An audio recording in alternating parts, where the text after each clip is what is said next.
Good morning, students. Today we have learned Gregorian calendar. Okay.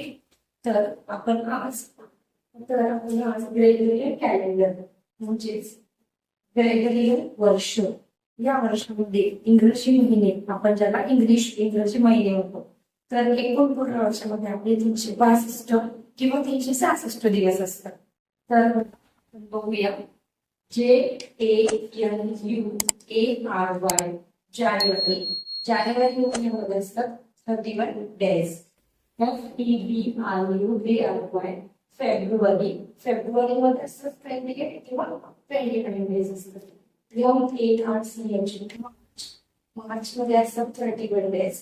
त्यानंतर चौथा महिना fourth month आहे आपला एप्रिल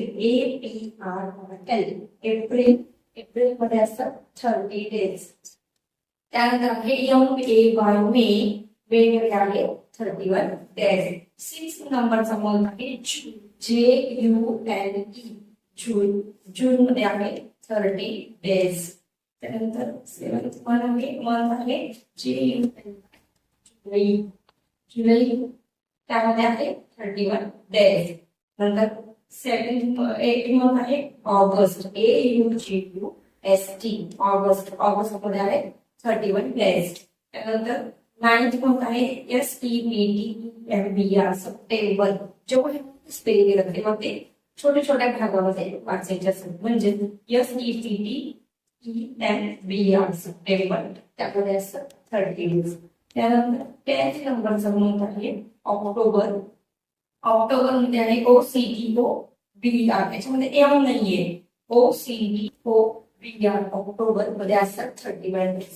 त्यानंतर आहे नोव्हेंबर NOVEMBR नोव्हेंबर मध्ये आहे 30 डेज. आणि शेवटचा 12th नंबरचा 12 नंबरचा महिना आहे डिसेंबर DECEMBR डिसेंबर मध्ये आहे 31 डेज. असे आपले तर वर्षाचे एकूण 365 किंवा 366 दिवस असतात. थँक्यू.